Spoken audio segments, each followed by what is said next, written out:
Morning everybody, and welcome to the one about the Billhook. This is my Billhook. There are many like it, but this one is mine.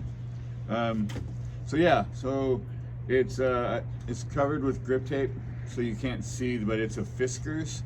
They make a lot of really cool stuff, good axes and stuff like that. I've had this one for 15 years. And I don't go camping, I don't go to the woods without it. And as a matter of fact, I'll buy a new knife and take that out to test it out, and always end up going to the default. More than once I've gone on a camping trip and not actually used the knife I went out there to play with, because this has always been my default. And this was my first sheath. It's a cardboard pizza box that I folded in half and duct taped, and used it for everything. And then when it was time for the challenge, I went through this, what kind of blade should I take for a challenge like that? And because it was really just a really good excuse to buy a new knife, you know. But I was really kind of wondering, like, what would be the right knife, because I don't know where I'm going, and that situation kind of dictates stuff like that. And but I don't know if the situation's going to be, and I was really kind of in my own head about it. And Claudia said, I don't get it, what's the big deal? Why don't you just take the Billhook? That's your thing. And I was like, oh yeah, that's a really good idea. And so I was like, well, I'm gonna need a sheath. I don't think this is gonna work for the challenge. So this was my first, this was the Mark 1 that I made in the cave out of a box of rocks. This was the Mark 2, which is one piece of leather that's just folded, and then I riveted it. And I'm a lefty. And as a lefty, any lefties know the struggle is real when you buy a knife that has the little snap strap to keep it in place. And so it's always for a right-handed person. And so I purposely, I never found a good sheath for this. It comes in this plastic, not even a sheath, it's like a handle grip and a little inset that the blade goes into, and then it clicks it, and it's a holder, but it's not a sheath. So I just made a sheath.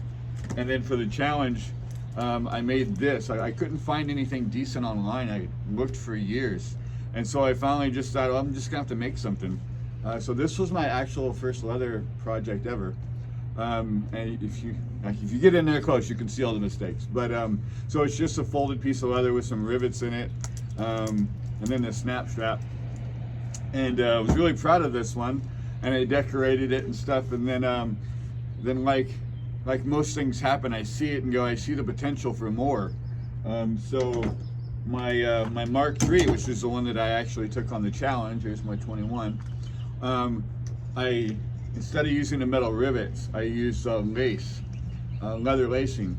And the reason for that is because in my brain I was thinking,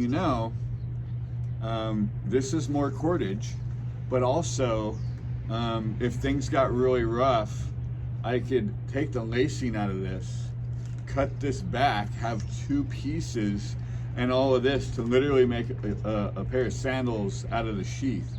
In addition to all the other things, I don't know if you may have seen on the challenge, this was a pillow, this was a butt pillow, a face pillow. I used it for fanning the flames. This was just an all-around, I used it for everything. It came in so handy. And now it's got so much sentimental value. But I call it a kind of sling strap, or just a sling strap. And so the way it was designed is to be worn like this, so that you can just pull it right out. And then the cool thing is it works if you got it on your back too. Same thing applies.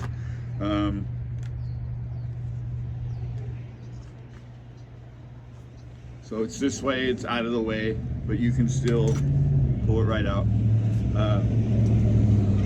And these things, they're like 30, 40 bucks anywhere on Amazon or something like that. They're well worth the money. The one thing that was I did on the show that didn't get captured is that the ends are hollow.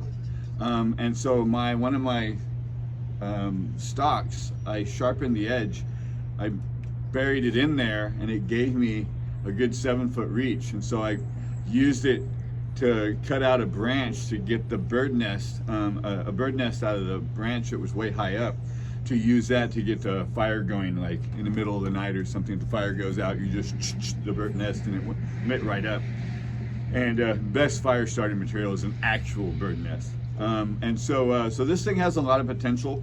It keeps an edge. The back is got the 90-degree, and it's super lightweight. And so I swear by these things. This one is the one I actually took on the challenge, and I took it into a machine shop and I had them sharpen the back end.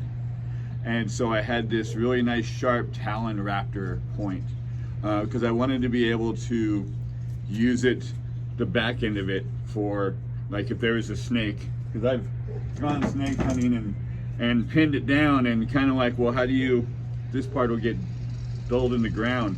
And so I always wanted to modify it, but I didn't, this is my baby, I didn't want to mess it up. And so I got a brand new one for the show, took that in there, and they sharpened the back end so you can literally cut this way straight down. And yeah, and it worked out pretty good. So so that's my Billhook. Nikki asked another question about getting ready for the challenge, like, you know, where do you even start? And I was thinking about, like, oh, you know, fire, water, food, shelter, all these kind of things. That, I mean, YouTube, for one thing, is a good place to start. There's a lot of good ideas and stuff there, but it's really about the practical application. It's about going out and doing this stuff. You know, seeing it done is watching a video and go, okay, I know how it works. Well, knowing how it works and actually knowing how to actually do it is two different things. So the skill set is really just, it's not an idea. It's not something that you armchair. It's something you have to get out there and make it happen. But I just thought, you know, that's too far ahead. Really, the first thing that someone should do that's interested in doing a challenge is get comfortable with discomfort. So the idea of bare minimum, like I told somebody, like, sleep on your bed completely naked on top of the blankets. Just see how weird that is for you. And then sleep on the floor completely naked, no pillow, no blanket. See how that feels. And then now go in your backyard and do that in the dirt. And if you can't get to that part, then that's the easiest part of the challenge.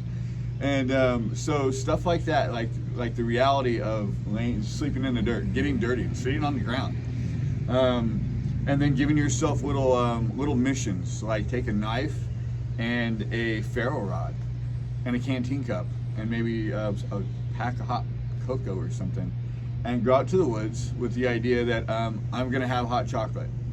For me, it was like, I'm gonna have coffee and a cigar, and I'm not taking a lighter. My goal is to get up there, have coffee, have a cigar, and then come back without a lighter. Little things like that, and then to do it in boxer shorts or in chonies with nothing else, no shirt, nothing, just my little haversack. Go up there, have a cigar, coffee, and come back. And how long is that going to take you? And you know, getting that fire. How are you going to get a fire started? Like going into the environment that you're comfortable with. And I know the sequoias really well, but it's all different up there. Every place you go is a completely new set of situations. And just go up there and just with a mission of, I'm going to do this today. And simple little things that are doable. Watch something on YouTube and then go test it out. Get out of your backyard. Get up in the woods. Get it a park. Some kind of actual green space. Because we're all really good in our backyards, where we have, you know, we're all king of the jungle in the backyard, but when you actually go up in the woods and into a real environment, suddenly it changes because we don't have everything. And that's what the show is. I'm really good here, and the show picked me up and it put me somewhere else. And it's kind of like, oh, I don't know these plants, I don't know these birds, I don't know these animals. And I think that's a big part of the challenge, is the dislocation issue. And most of us are really given a very short amount of time to know where we're at and actually maybe prepare and do some research. But I actually kind of liked that whole figuring it out in the moment kind of thing. The idea that I didn't actually catch I didn't catch a rat until, was it day 20? And but I caught one. So at the end of the day, I figured it out. It took me that long to figure it out, but I did. And so putting yourselves in those kind of situations, not so much the safety situation, but or a survival situation, but a mission situation to go, this is my mission. And so, and if it doesn't work, why didn't it work? My best friend and brother, I told him I was probably going to end up being on the show, and he had never seen it before. And then he watched a couple episodes and said, I don't think this is a good idea. Like, I went up in this quarries with you, we were testing out a bunch of stuff, and you failed at everything that you tried to do that day. And I was like, yeah, that's the process. Failure is part of the process. I figured out how to not make a light bulb. I figured out how to not make a fish trap. It's only failure if you stop trying. If you keep going, it's steps to success. Figuring out how it doesn't work is part of figuring out how it does work. And I don't know, I could talk all day about it, but maybe another video, I don't know. So yeah, that's all I got for the day. It's Friday, and we're 2 days away from, like, it's like this World Series Super Bowl super finale in the Naked and Afraid world. The 60-day XL with the legends.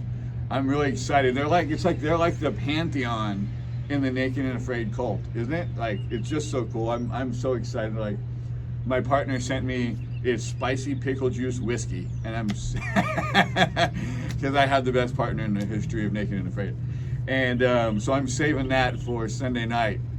And so every time they say protein, I'm gonna take a drink.